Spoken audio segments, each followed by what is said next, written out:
Bonjour à toutes et tous, ce troisième volet, parce que je l'ai fait en plusieurs fois, de ce tournage sur le semis de Vesse. Vous la voyez là.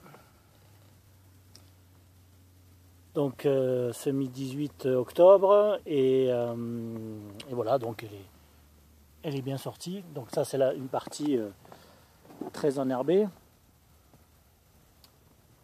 Vous en voyez là également. On va bouger un peu pour en voir d'autres endroits. C'est inégal, c'est irrégulier, mais bon, comme je vous ai dit, c'est pas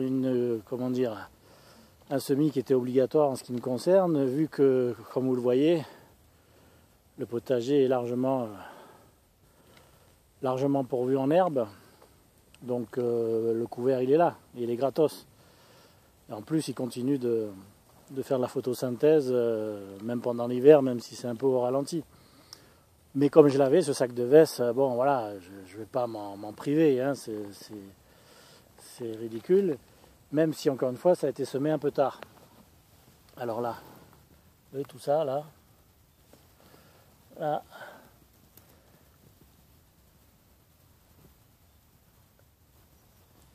Je vais me rapprocher.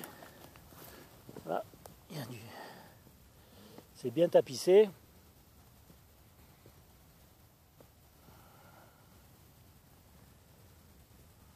Ah, c'est sûr qu'il y en a du... Là dans les herbes aussi, pareil. Vous la voyez, on la voit bien.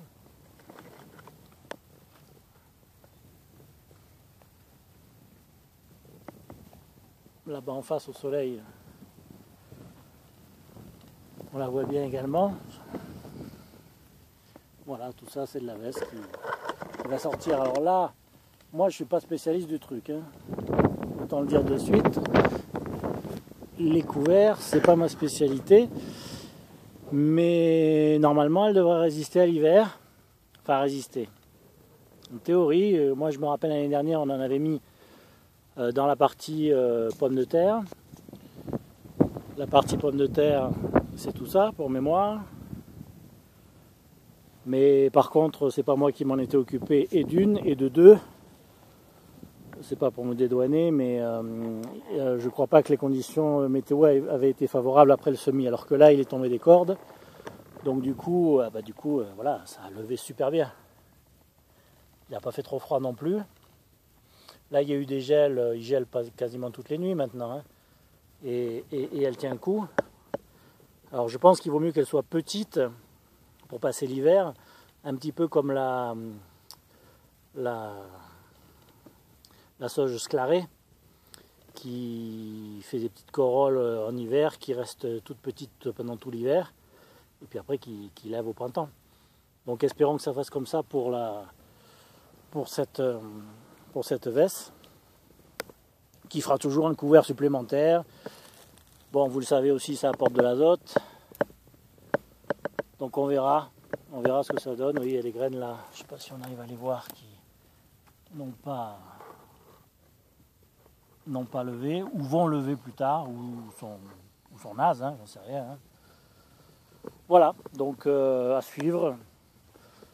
Il faut dire que j'avais pas mal comme vous le voyez, de parties où j'avais encore des restes de paille, de foin d'il y a 1 an, 2 ans. Cette partie-là étant en jachère, autant y mettre quelque chose dessus pendant la saison froide. Voilà, bon, il y a des endroits où ça a moins pris. Est-ce que c'est moi qui est moins bien semé? J'en sais rien. Hein, on va pas non plus. Je pense pas que je vais en rajouter. Voilà, je garderai le sac pour l'année prochaine, selon ce que ça aura donné cette année. Mais par rapport à l'année dernière, la levée est bien meilleure. Vous voyez, au milieu de la Véronique de Perse, là, un peu partout, bon, il y aura quelque chose. Espérons-le, que ça serve à quelque chose. Ceci dit, les gros sacs comme ça vaut pas bien cher. Hein, donc vous pouvez faire des tests et de toute façon, ça apporte de l'azote au sol. Voilà, je ne vais pas en rajouter. Je vais vous laisser là-dessus, sur cette Vesse. Et puis on verra ce que ça donne. Il y en a plusieurs autres qui ont fait des essais. Voilà. Mais encore une fois, Ça, à mon sens, c'est aussi performant, si ce n'est plus que la veste, même si je ne sais pas quel effet ça joue sur le sol. La veste, on le sait, ça apporte de l'azote. Est-ce que les herbes apportent de l'azote? J'en sais rien, mais en tout cas ça apporte du carbone parce que ça continue de faire sa photosynthèse et ça fonctionne, même pendant l'hiver, même au ralenti.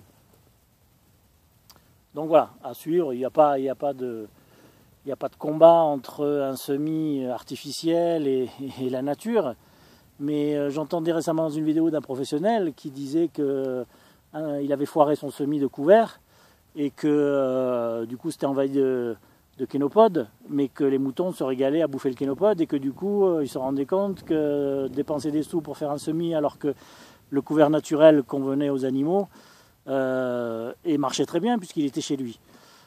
C'était une solution intéressante, gratuite et qui était à considérer pour les prochaines fois. Voilà, j'en ai terminé pour la veste, c'était un peu long, je m'en excuse, mais il fallait en parler.